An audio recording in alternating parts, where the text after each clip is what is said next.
Hey there, Dengar Stu here. Today's video is about installing the Axiom Pro into the trawler and is proudly sponsored by MarineEngine.com.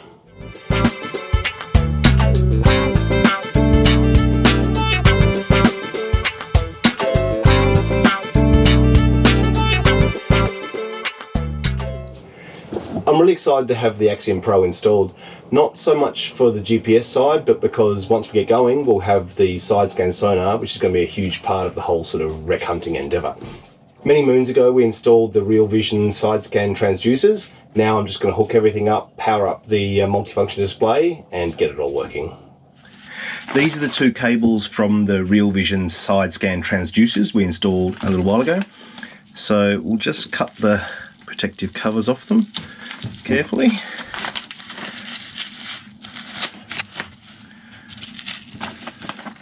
So you can see we've got our port and starboard cables here. There's a separate video on installing these transducers. I'll put a link to that in the description. But what we need to do now is get this particular cable, which is essentially a Y cable that merges the two into the one that goes into the back of the unit. Okay, this is the locking collar we've got, probably for this end. So for the male end here, okay. So it looks like we got 3 sets of these all up, which makes sense because we got the 3 male ends of these connectors. So we're pushing it onto the, well, what is it actually? No, it is actually the female connector, sorry. So female connector here, we're pushing this collar on and see how there's a little tab at the end here. This goes towards the outside and that goes all the way on. All right, then there are these split rings that we're sliding on. So once the split ring's on, install this tool that just sort of opens it up and lets it come over into this section. I think the idea of the tool here is that you just don't overexpand it. It's more about limiting. I mean, you could obviously just stretch it with your fingers, but that's supposed to be the safer way. So final bits of O-ring. It looks like it just sits down here against the butt of the connector there. So with this split ring, you can see there's a groove in it here and one on the exact opposite side, and there's 2 lugs here on the collar, one here and one on the opposite side. So you just need to line those up. Then you need to get the cable, hold it by the collar and pull this other collar back up over that split ring. There we go. Actually takes quite a bit of force. Now, what have we got here? Green. So, green to green, like this. Then we can rotate our collar.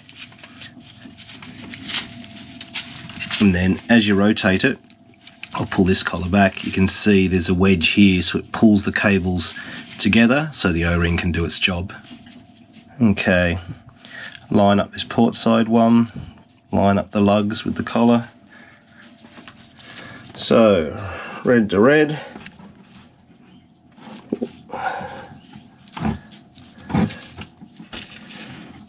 And then twist the collar. Okay, so now our 2 Real Vision transducers are combined into one. Now what we need is a suitable extension cable to get it up to the wheelhouse. So plug in, rotate so the collar's in the right alignment, rotate it again to lock it off.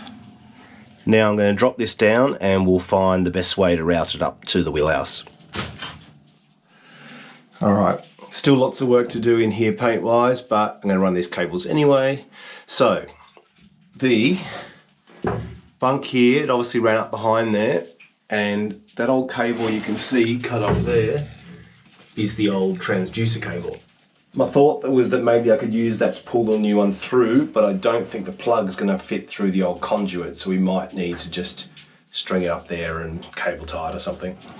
I'm deliberating where to mount the Raymarine unit. I've been trying lots of combinations of it on the dash, and it actually doesn't work that well. And it's also, to me, a bit of a waste of the dash space.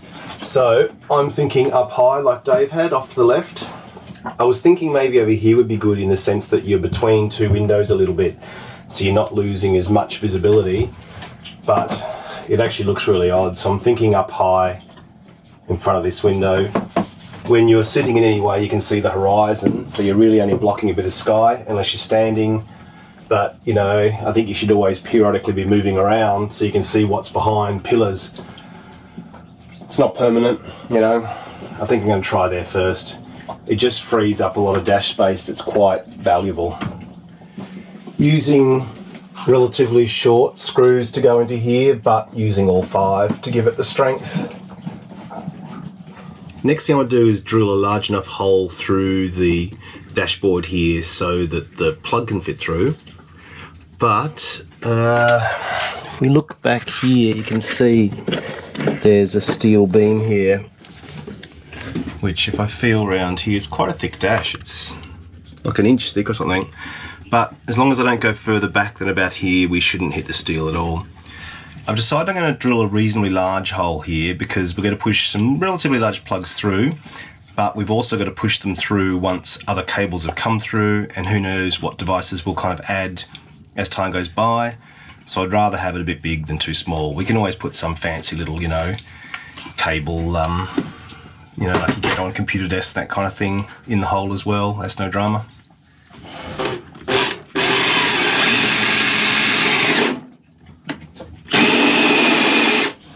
Turned out the hole saw for this isn't as deep as the timber here. It's really deep.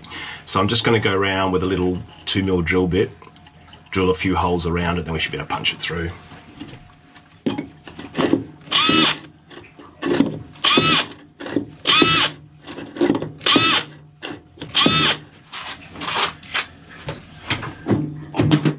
we go. That's how thick the dash is on this boat. It's crazy. Anyway, yeah, a few tear outs on the inside, but nothing you'll be able to see. Previously, the transducer cable came across from the port side of the boat to the starboard side, up under the dash, across, and then up to here where the Raymarine's mounted again. I'm going to drill a hole in the bottom here so we can just go straight up and keep it simple.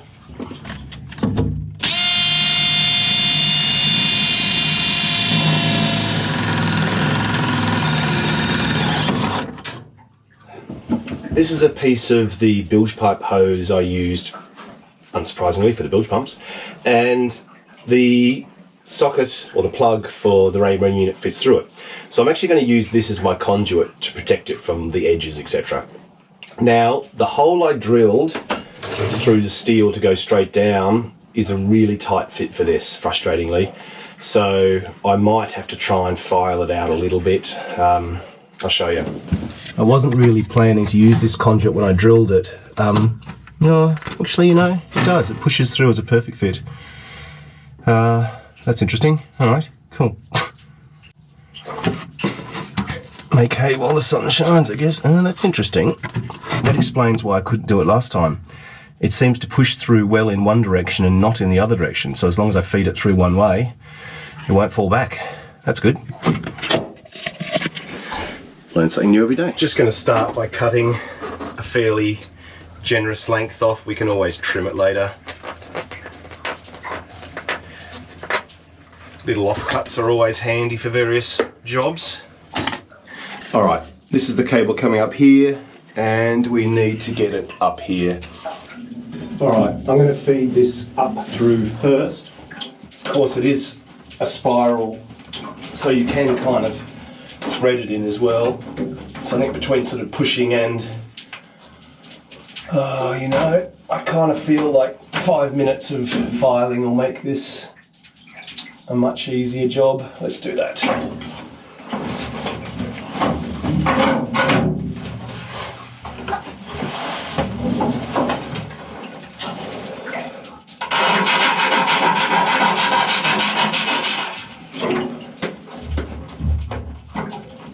It's a bit easier. I can pull it through quite easy as well, because as you pull it, you sort of stretch it and slightly reduce the diameter rather than pushing it and expanding the diameter. All right, that conduit's more than enough to come through the top here. So I'll cut the excess down the bottom now. To pull this cable through, I'm just going to use this gal wire, push it through.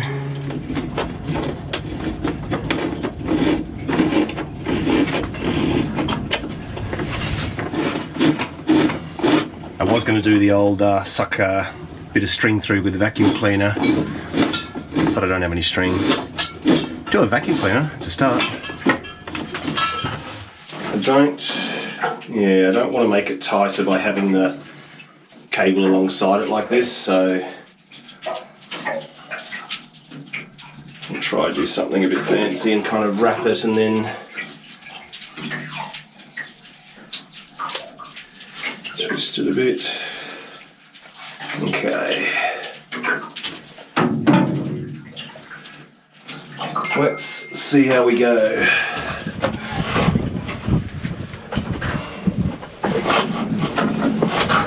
Sort of trying a combination of pushing the cable in on the other end. A little bit tedious, but should get there. Wind's just starting to pick up now. It's forecast to be 35 knots and 35 degrees Celsius today, and we've already got loads of fires around the state, so it's on a kind of a catastrophic fire alert today. So this morning I went into the fire station with Dave and we just got all our uniforms ready and everything, because we're both on call today. You know, they're expecting that it could get bad, so fingers crossed it doesn't, but that's what we're up against today. Alright, unwrap the tape now. And then we need to feed it the extra height up to the Raymarine unit. Alright, looks like we've got enough. Let's take it down. I'll show you the plugs we've got on the back, because there's quite a few of them. You can get a 1 kilowatt transducer that I believe is just a single depth sounder, but it works into very deep water. And this one here is our Real Vision transducers for the 3D side scan sonar. Oh, one more collar kit to install. We've already seen that, so I'll do that quickly. In, turn the locking collar to press the O-ring against it. I'm going to leave this down because the next cable we have to get up is the power one. I also have a GA150, which is an external GPS antenna because it's a steel boat, but I think we'll plug that in later because I'm going to have to figure out how to mount it on the roof, and I want to sandblast and paint the roof as well, so we'll leave that for a moment. But next thing's power, video and NMEA. That's kind of our main input cable after the transducer.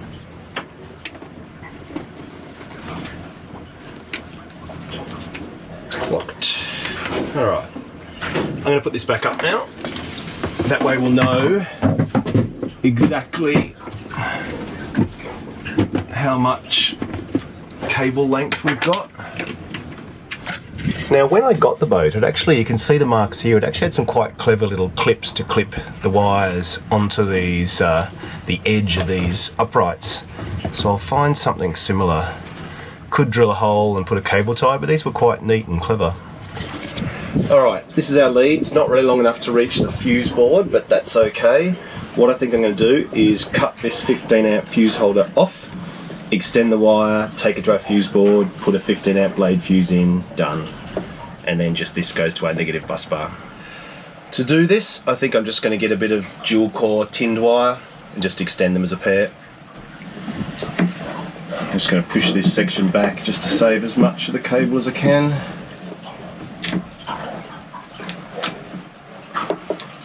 There we go. May as well make the negative the same length. It's only going to be neater.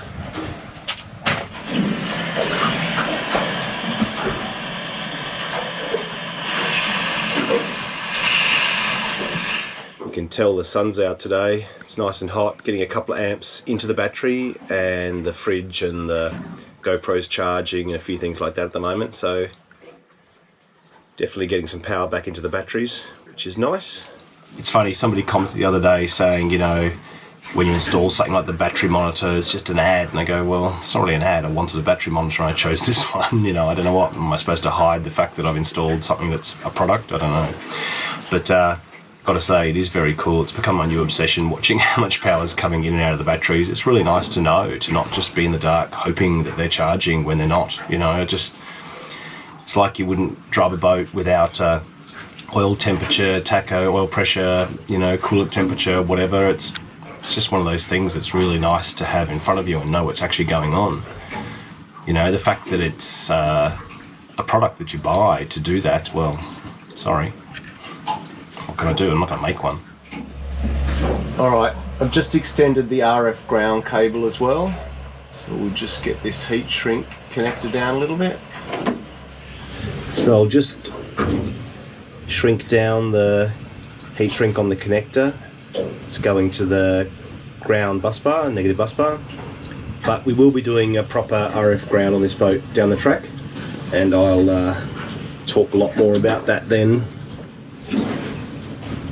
Gives me time to learn about it and pretend I know what I'm doing. Actually, I've been talking to John from Raymarine, who's got this stuff so sussed it's not funny. So I'm definitely going to pick his brains again and make sure we do a good ground. There's quite a few grounds that a boat can have, lightning grounds, RF grounds, all sorts of things. I think there's 5 all up. So we'll make that the subject of a video in its own right. Okay, now we'll pop a 15 amp fuse in. The actual fuse you require depends a little bit on the peripherals you've got attached into the Raymarine unit. So we'll start with the base 15 amp, and then if we have issues we might have to up it. Maybe make a call to Raymarine or look it up. I'm sure it's in the manual somewhere, but we might find that the side scan sonar transducers are drawing a lot of current, and that'll up the fuse we need to put in.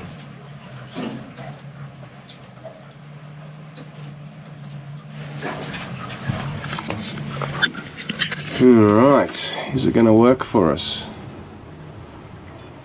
Ooh, that's exciting.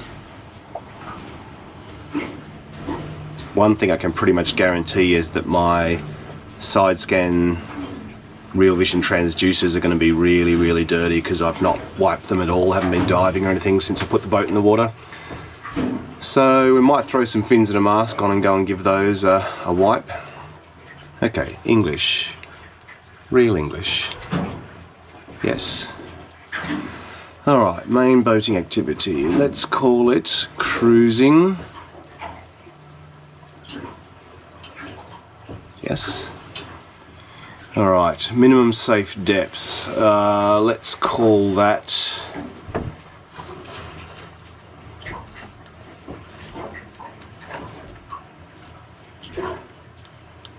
up. Let's call that 6 foot maybe. Yeah, that sounds about right for now. Got the Raymarine on now, and we've still got 2.5 amps going into the battery now, so that's cool. Anyway, I told you I was obsessed with my batteries. So it's worth pointing out that the Raymarine unit we installed in Delstar was the Raymarine Element, which is only buttons. This particular unit has buttons and a touchscreen. The Axiom just has a touchscreen, so they're the 3 kind of main interface styles. So let's go. Safe height. Ooh, what do we reckon it is? I will measure it because it's good to know. Things like the railway bridges are really an issue around here.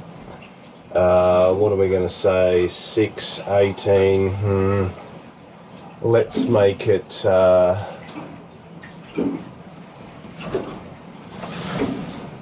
Let's just make it 5 meters for now. I'll actually measure exactly what it is down the track. Safe width, I reckon about a 4 meter channel. I think the beam's 3 point something. We'll say 4. Number of engines, 0. So number of batteries. Now this is a really good question. We've technically got 5, but I don't know.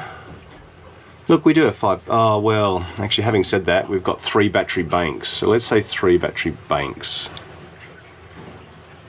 You can review any of your choices via the links on the left. When finished, save and exit. Obviously, we can change them later.